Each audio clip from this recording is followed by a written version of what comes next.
Here she is, St. Helen. Beautiful mosaic of St. Helen. And on the other side here is her son. Depending on which history books you're reading, he was the emperor of the East Roman Empire, or the Byzantine Empire, or the Roman Empire. And he sent his mother, St. Helen, who of course wasn't a saint at the time. She was just the mother of Constantine. He sent his mother to the Holy Land to investigate the existence of Jesus. And on her way back to Constantinople, or Byzantium, or what is known today as Istanbul, she stopped off in Cyprus, and she brought Jesus' cross, or at least a piece of it, and it remains up there to this very day in that monastery. Stavrovouni Monastery. Now, Stavrovouni is what we would in Greek call a synthetic word, because it's made up of two different words. Stavro meaning cross, vouni meaning mountain. Stavrovouni. It's a very important part of Cypriot history, it's an important part of Christian history, and it's a very important part of Greek history. And the reason I've come here today is to show you this spectacular building. And it's not just the building that's spectacular, it's also the story behind it, which I've already given you a brief summary of. It's a fantastic story. And it's 1,700 years old. 1,700 years ago, St. Helen came here and left a piece of Jesus' cross in that monastery. So while the monastery was founded 1,700 years ago, obviously it didn't look like the way it looks now back then.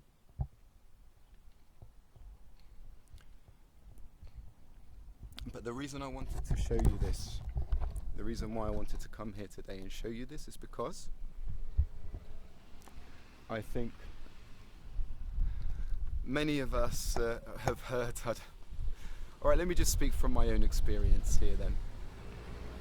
I've travelled a fair bit in my time around Germany, around Australia, Asia, around all around Europe, all around the UK. And I've met many people. And whenever I meet people who are Muslim, and they ask me where I'm from, and I say I'm from Cyprus, they go, "Oh, the Turkish island." And I've come here to say that no. Cyprus has never been a Turkish island. 1,200 years after this monastery was founded, Cyprus was conquered by the Ottoman Empire, and thus followed 300 years of Ottoman rule on the island.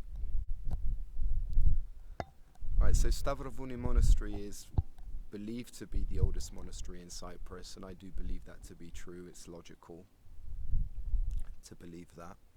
Founded in 325 AD. 325 AD. 322, 325, somewhere around there. And this isn't the only monastery you can find. It's not the only church you can find, but it's definitely one of the oldest, if not the oldest. And I've already taken you, as part of our Cyprus Without Borders videos, part of what I've been doing is I've been around, I've shown you Aia Marina, St. Marina, which is in the buffer zone. Find the links, go through the channel, find the videos, and you'll see. There are so many Christian churches and monasteries which date back to 1,000 years ago and more. and this one 1,700 years. The Ottomans arrived here 500 years ago for the first time. And so, and in fact less than that actually, about 450 years ago they arrived here, the Ottomans. And so this is what I want to say to Muslims around the world. Don't believe the Turkish propaganda, because Cyprus has never been a Turkish island, and it never will be. Never will be a Turkish island. You can go and see Mahiraz Monastery. You can go and see the Church of St. Lazarus in Lanika. You can go and see St. Neophytos Monastery in Paphos. There are hundreds and maybe even thousands of tiny little chapels. There's the Panagia in Gofino. There are thousands of these little churches and chapels in Cyprus dating back to centuries before the Ottomans ever came here. And for you guys to just think nothing happened here before the Turks got here, the Ottomans got here, well, that's kind of a bit disrespectful, isn't it? Let's be honest. Not only is it disrespectful, it's totally invalidating of a culture. I mean, I could say it's racist as well, but I think that's just, it's an overused term now. You know, it could be more specific than it. Of course it is racist, but we have to be more specific than that. Don't fall for the Turkish propaganda. Cyprus has never been a Turkish island, and it never will be.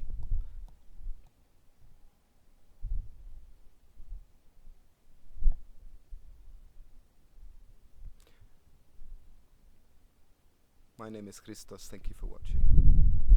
So I was up here last weekend on a Sunday, and there were so many people up here. Usually I like to come up here because it's peaceful and calm. And even if you're down somewhere lower and it's a windy day, you can usually come up here and escape that wind that batters the coasts of Cyprus. It's a good place to come and escape it, surprisingly.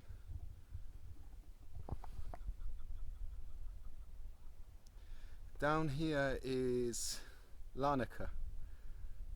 So we're facing south at the moment. You can see the Bay of Lanika there, and you can also see the Salt Lake and that big white building in which aeroplanes are serviced at the airport. You can see that as well.